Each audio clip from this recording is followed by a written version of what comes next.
was fascinating. I really like the way you think of me.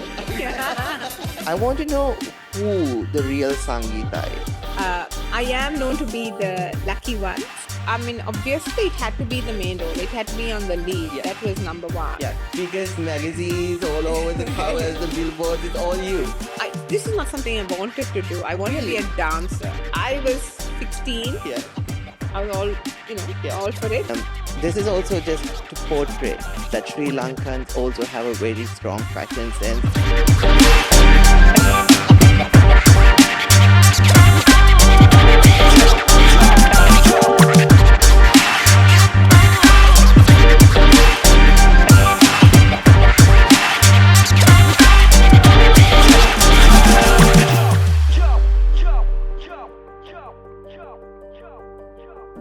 She is a name that needs no introduction.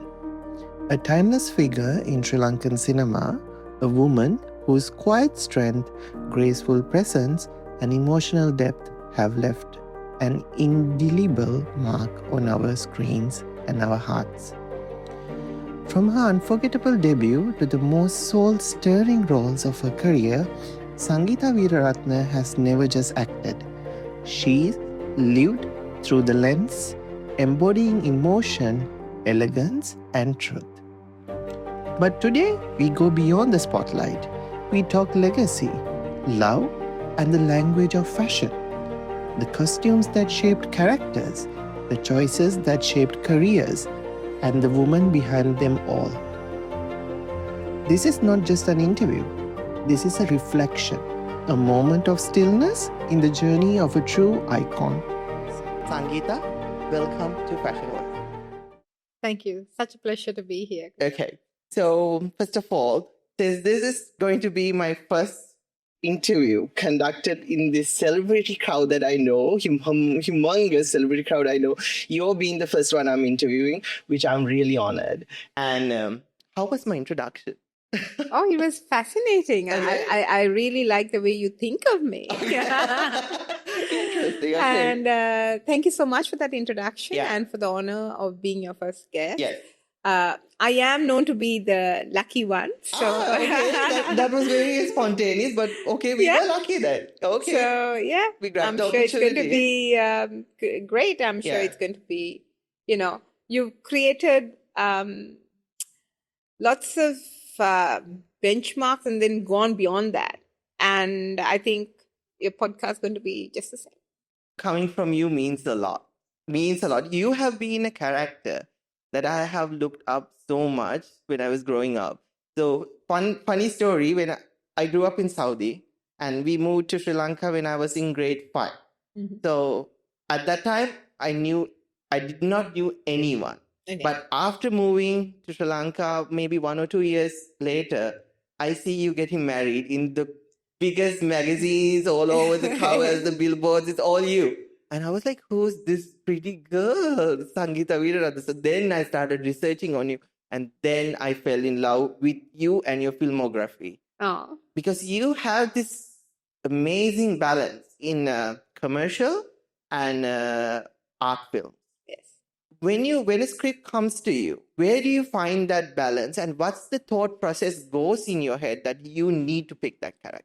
Okay. So at the very initial, the inception of coming into the industry, I did not have the pleasure of doing all what I'm doing today. Yeah. Obviously, it had to be the main role. It had to be on the lead. Yeah. That was number one. Yeah. Because, that's how it was meant to be. Yeah. So, but then how much does this character's importance in the story? Yes. That's how I was taught to look. It's not the screen time, but how much do you feel with my screen presence, with my screen character? So I think that was a number one thing. Yeah. Other than that, of course, the pleasure of working with that particular director, perhaps the co-stars, perhaps the cameraman. Yeah. Sometimes we choose films just because, we want to work with that director. Yeah. It has happened to me. Okay. And yes, so it has been like that. But now today, when it comes to it's obviously today I'm in a position to really pick and choose the characters I want. And though I've been offered different roles as supporting characters, and if that supporting, it's not only the fact that, but if the supporting character does not mean anything much in the movie, in the story, then I don't want to be a part of it. You know, just to be in a movie, I'm not interested. So it is always how much is that character worth, or what does that character play in the movie, and what kind of role is it? I mean, how do I project that role? What does it mean to the society?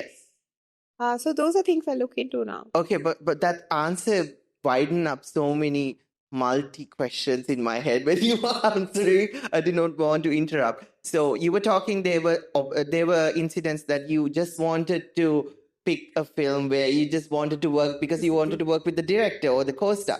So who were your main, when you entered the career, who were in your bucket list? I need to work with this director and the actor. So my entering the industry itself was not, this is not something I wanted to do. I wanted to be a dancer. Okay. Yeah. I want to be a dancer. As a matter of fact, I mean, when I was small, I wanted to be a dancer and open a dance school. Yeah. That's how I want to live my life. Okay. Teaching people to dance. Yeah. I was a ballerina at the age of 4. Yeah. And I've done Indian dancing. I've done traditional dancing. I've done many forms of dancing. Yeah. And I wanted to be a dancer. So coming into the industry was purely by chance. In 1990. Yes. Roy De Silva was acting in my father's movie. Okay. And that had a lead cast of Dilani and Samantha. Yes. At that time. Okay. They were the lead character, playing the lead roles in the movie. And Roy Uncle was also in the movie. Okay. So Roy Uncle saw me coming after my tennis. Yes. And then, he saw me and he was like, interesting. He called me aside. He said, I have a movie called It's a Matter of Time. Yep. It's an English movie. Yes. Would you like to be a part of it? Yeah. I was 16. Yes. I was all, all for it. But I wanted my father's permission because, if my father wanted me in movies, he could have casted me in the movie he was doing at that particular time. Yeah. So it was like, you got to get his permission. Yes. And then it was Roy Uncle asked him. Okay. And then Tata said okay to that. And there I met Damini Fonseca, who was one of my dream actors, a legend that I truly love and respect. Idol. Yeah, definitely. And then I met him in that movie. And then Mr. Fonseca invited me for his movie. Yes.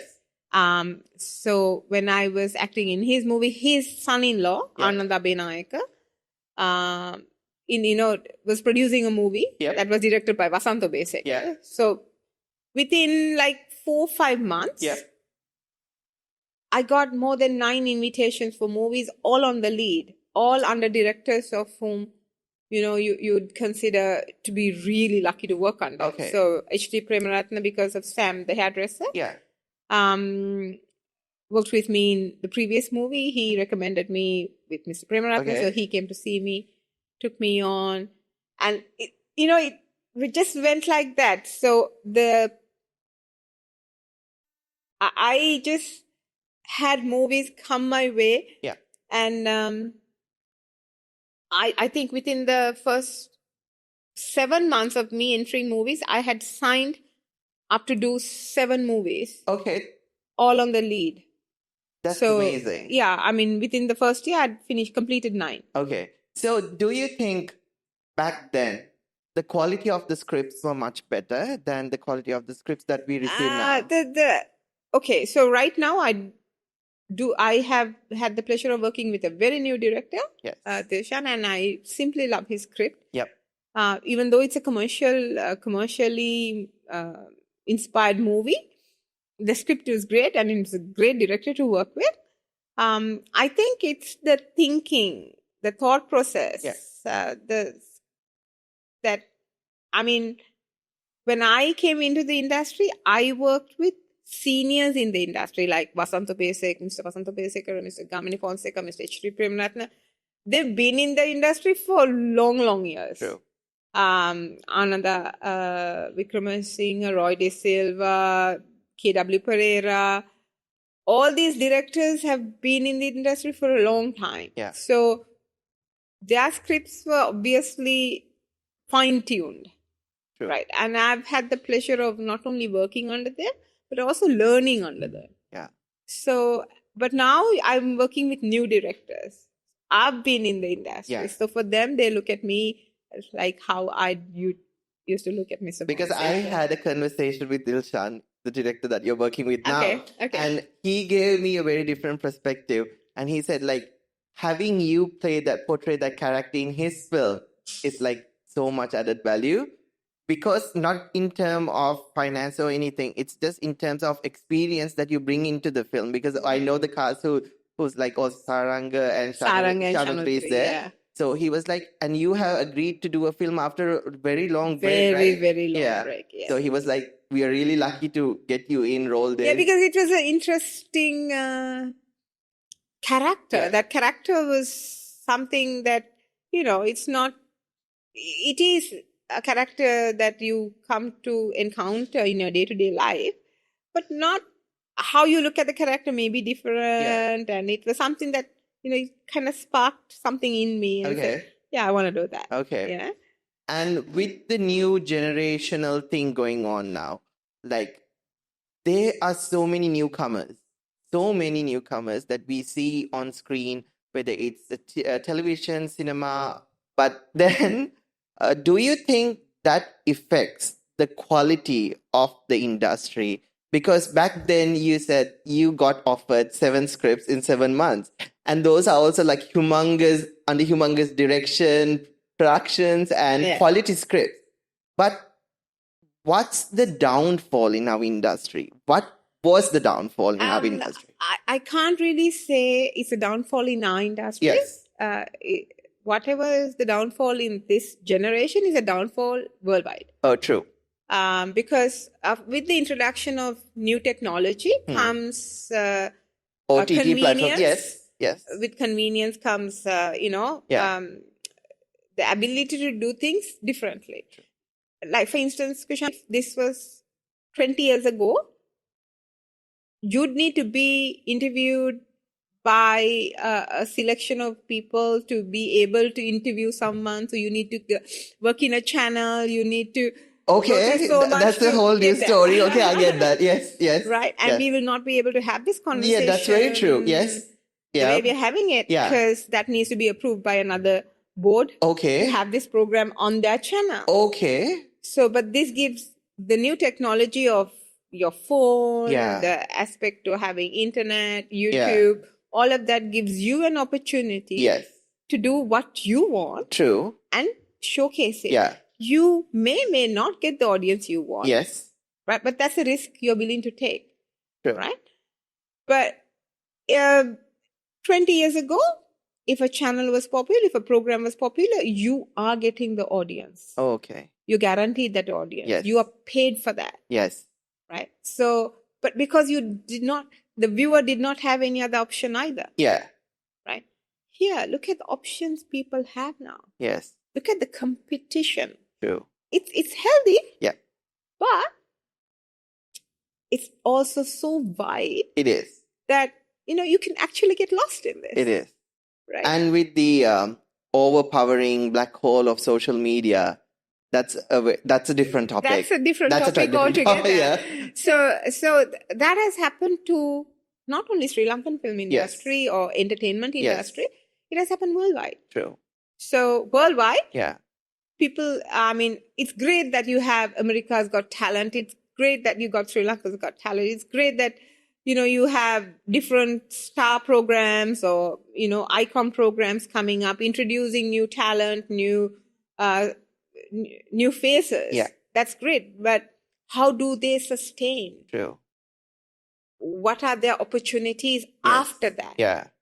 Right. Yeah. So it really, I think somewhere down the line, it really comes to not only your hard work. Yeah.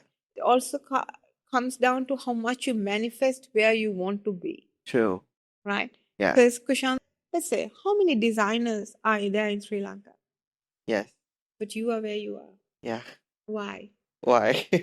I do manifest. Yeah. I do manifest. I speak to the universe. I have my goals set. So there has to be a difference between you and there are talented designers just like you. Yes. But only you have got to where you are. Yeah. It kind of answers my question, your question. That made me a bit speechless, but I like the answer. So, reeling back into fashion. Okay. No, I have one more question. So, I have an answer for this in my head, which I portrayed in the introduction.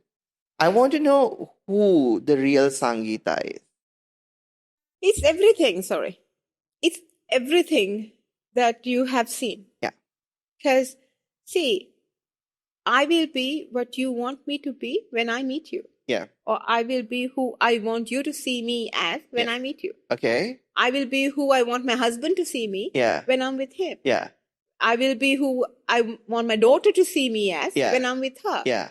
I will be who I want my friends to see me as when I'm with them. Yeah. Does not mean that I am, I'm a different person. Yeah. It is me, but I have different relationships. Yes. So different parts of me opens up to different people. Okay.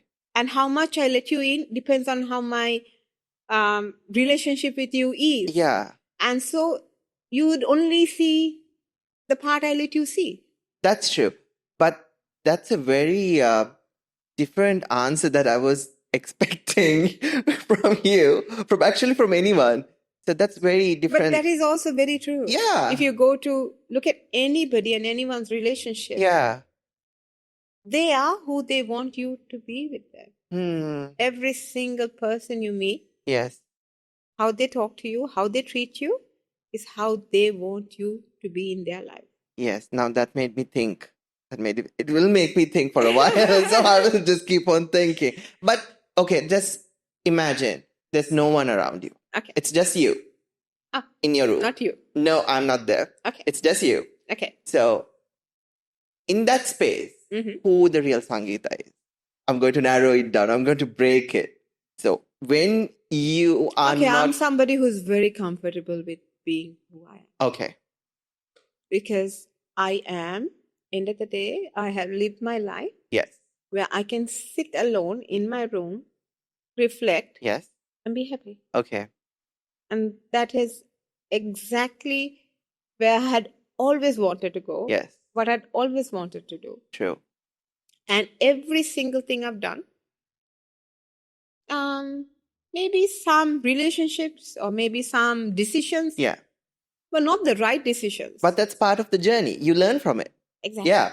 So that's part of the journey. That's part of the journey. Yeah. And but truly, when I am by myself, I'm happy. Okay. So I'm a happy person. You can say that.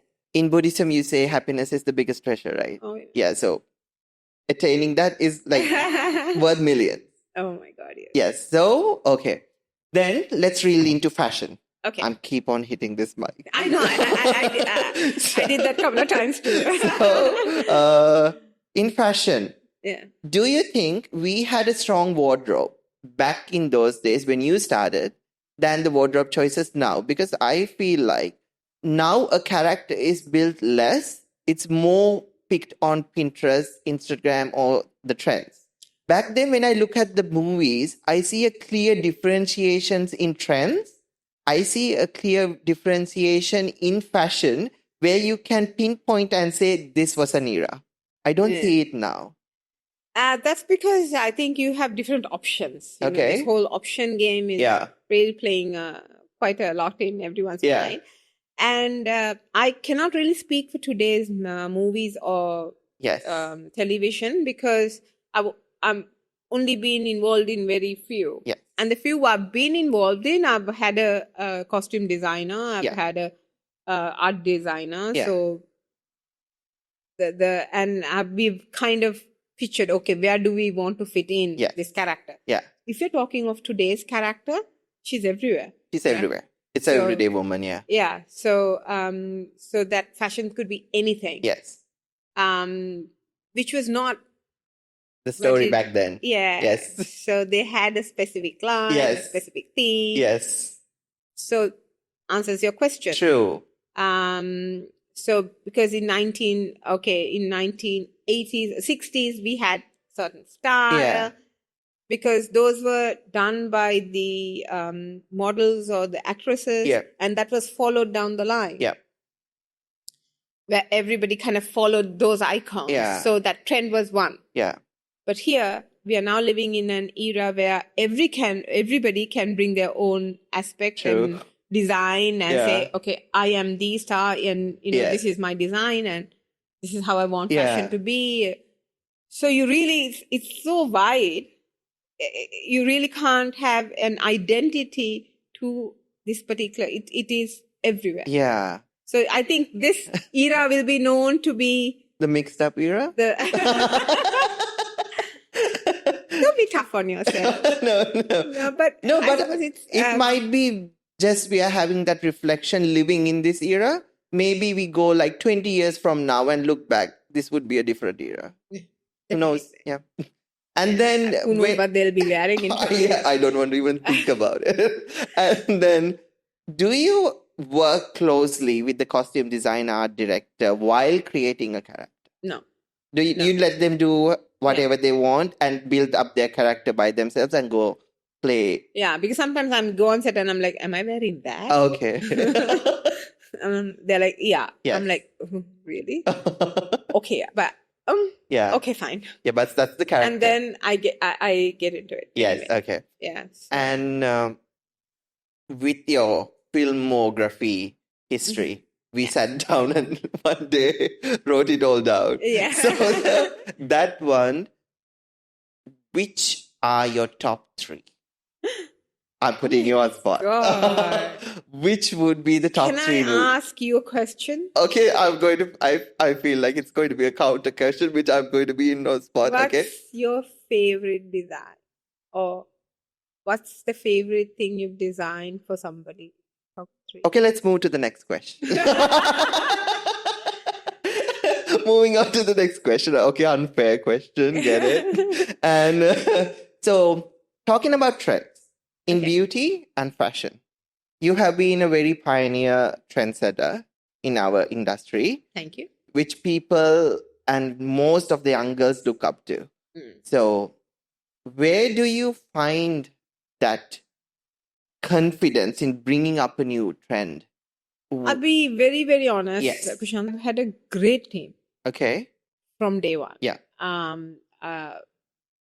From day one, my mom's behind me everywhere. Yeah. Up until she passed away. I remember my mother with lots of love and a lot of respect. Yeah. Because she was a very fashionable woman. Yeah.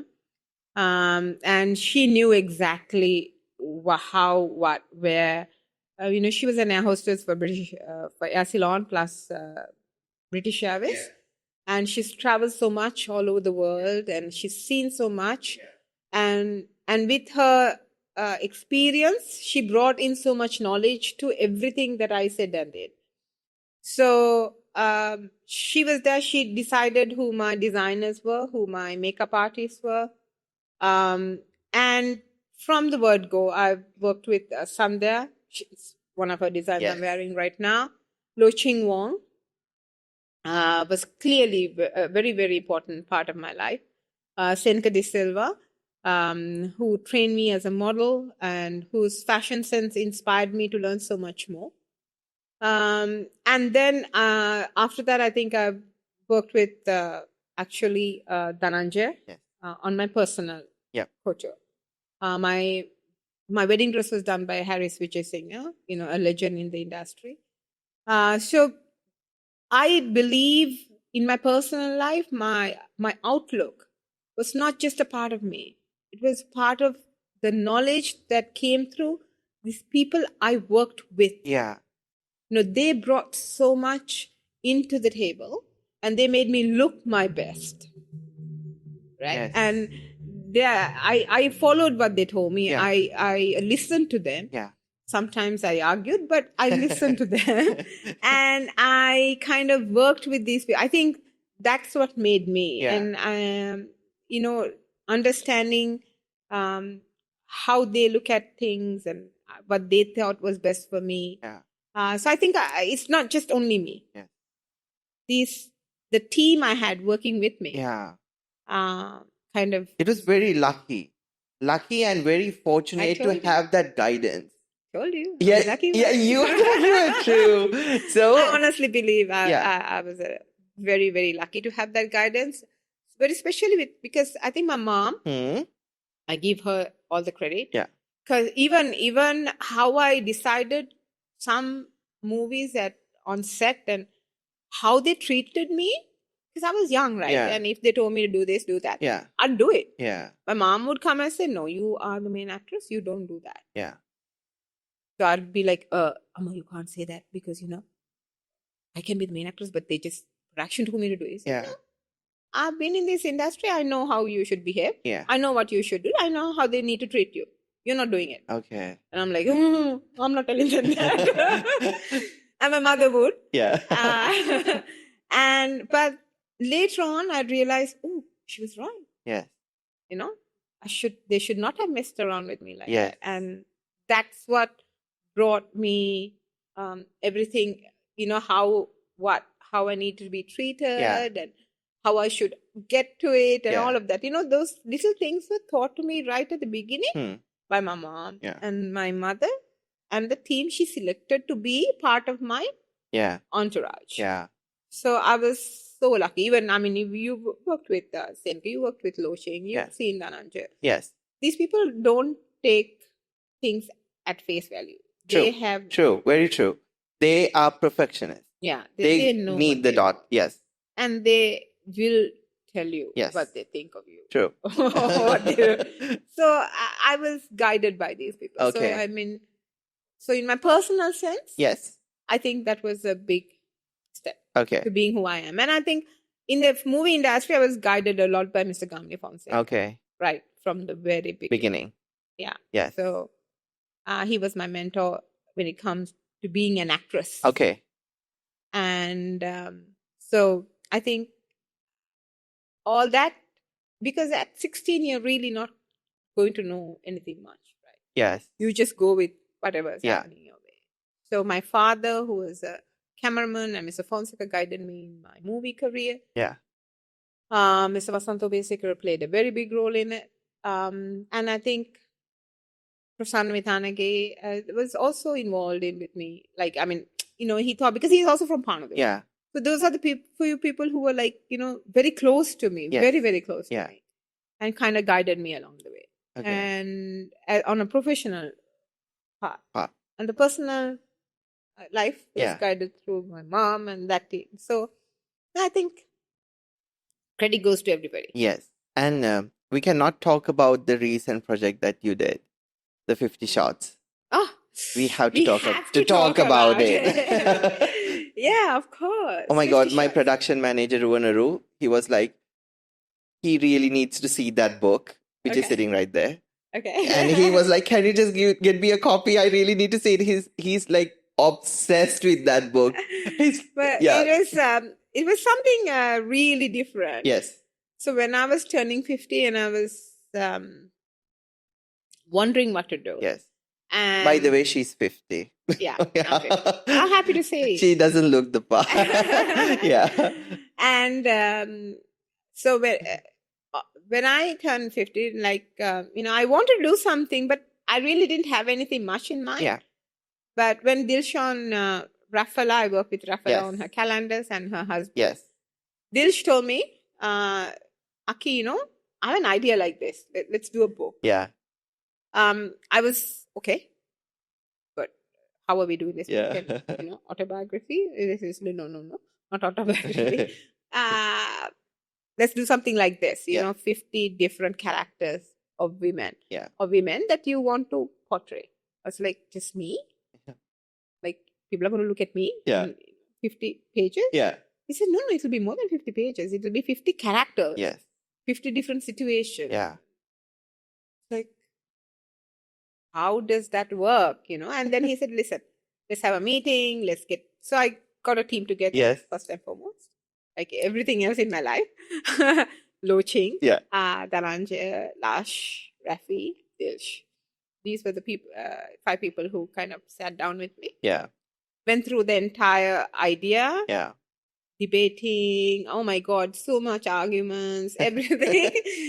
Then we decided on how it's going to take forward. And I think I truly, number one was I had to lose weight to look, for certain characters. Okay. Right? Where I wanted to, you'd see me at different sizes, in different pictures, in different. So it's to say that you can be comfortable in your body. Yes. Whatever size shape. Yeah. As long as you're comfortable in it. Yes. That's what matters. Yeah. Right? But once I started losing weight, and for those other, characters, like for instance, Sigiri Apsara, I had to look the part, right? Yes. Which required me to lose weight tremendously. So when I started doing all of that, then I realized, oh my God, a healthier, fitter, slimmer body is so much more relaxing and so much better. And everyone should do it only for the sole purpose of being fit, not to fit into the beauty or the body standard that the society put the pressure on the people, right? It's just I think, a mental piece thing that you need to be fit and you need to have that. Yeah. But I mean, if you are fat. Yes. And if you're comfortable being fat, it's fine. That's up to you. Yeah. If you're thin and you're comfortable being thin, then that's also up to you. If you want to have a curvaceous figure or whatever it is, it's your choice. But I think healthy body is the best way forward. True. Right. Yeah. So I know some people who are much slimmer than me. Yeah. But cannot come anywhere close to my fitness level. Okay. Right. I know people who are bigger than me, who are fitter than me. Yes. Too. Yeah. So I will never compare body sizes anymore. Yeah. It's just how strong a body you have. Okay.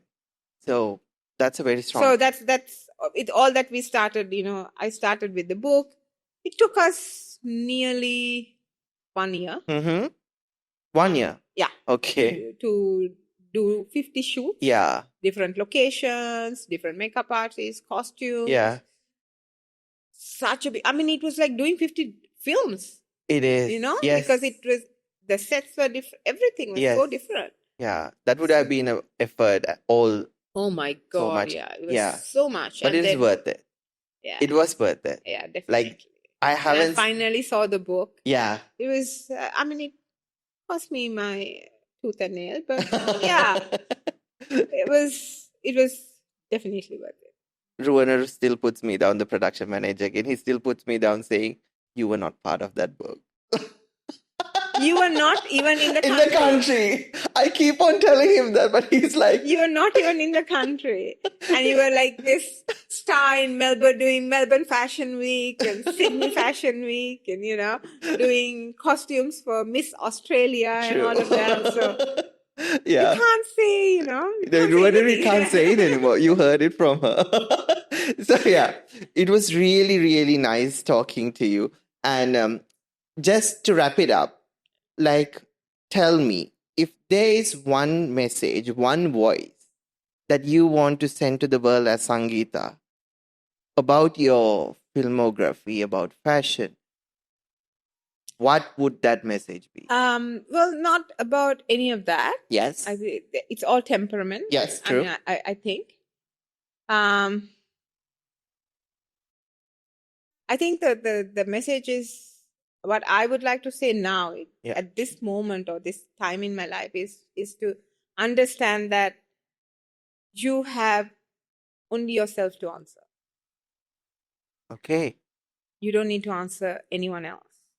Live so that you can be honest, truthful to yourself, and be happy in that truth. Okay. Because nothing else really matters, because depending on where you live, what religion you are in, what kind of family background you come in, your right, wrong, good, bad will differ. Yeah. Right? So ultimately the only person you need to be happy with is yourself. True. Yeah. And how you have lived your life. So I'd say be happy with yourself and live your life so you answer to yourself. Okay. Yeah. So it was a pleasure, a great honor just to have this conversation with you. And as I said, there were icons in my life and you were truly a strong one. So it gives me goosebumps just thinking that I can sit with you and talk to you and had the pleasure designing for you. Yeah. Gives me great pleasure in my life, great satisfaction to my soul as a designer, as the kid who looked up to you. Thank you. So it gives me great pleasure. So one last question. What do you want to say about this conversation and what's your message to me as a growing designer? So I've known you for a long period of time. Yep. Very long period of time. I've come to your house. Yes, you did. I've had your ammas, Malu and Bultial. We've had lunch at her place, celebrated her birthday, done all of that. So milk toffees. Yes. Yeah, alua. I've eaten all of that. And from that day one, I've seen you to who you are today. Yeah. Is all your hard work. And it's amazing. It's amazing what you have achieved in your life. And I think I have seen every single transaction, and I've seen how you've grown to be who you are. Yeah. And I think you have manifested your life into what you want to be. Yeah. And you are an achiever. Yeah. That's what I see you as. Okay. And every single step you've taken in your life may have been mistakes. I don't know that much into your personal life. But your professional life, I've only seen you grow. Even when it was so tough to be in certain countries, so tough to be in certain places. Yeah. You've messaged me, you've told me, you've cried. But you've survived. True. And you've achieved. Yeah. And all that credit goes to you. And I would say my mom, Amma. Yes. Yeah, I would say my Amma. Yeah. Definitely. But I know what it is to be in your shoes sometimes. Yeah. So I'd say it's you. Yeah. I'm truly grateful just because I was a very new coming designer when I met you. I came to you to do the pitch for the shoot. And then you should have easily said no, but you did say yes, just looking at my portfolio. So that opportunity just gave me more value, credit. It's just all the celebrities that I have worked with have given it to me till date. So for everyone in my career who I have worked with, I have that great respect in my heart, equally to everyone, and you're one of them. But that's what it is. That's who you are. Yeah. That's why I say praise goes to you. Okay. Because it's how you have manifested it, and not only that, how much you've worked for it. Because as people, we see somebody who works hard. Yeah. We're not, and in our industry, we can obviously see through people too. Yeah. So when you come to that point and you see people and you recognize them for who they are. Yeah. So if everyone's been in your life and they've all been such a great support, it's because of you. Yes. So trust in yourself. You've come a great way. You're going so much further. I mean, I know you'll end up in Hollywood like your dream. You'll always. Okay. I know you will, and I wish you, all the very best to achieve that dream. Okay, thank you so much to joining with Fashion Voices. So this was a great conversation with the Sri Lankan award-winning actress Sangeetha Weeraratne, and this is also just to portray that Sri Lankans also have a very strong fashion sense and they have a great fashion voice. which has a story that can portray the world. So yes, so tune in to our next episode in Voices of Fashion soon with a very interesting guest. So thank you. Till next week. See you all. Yeah.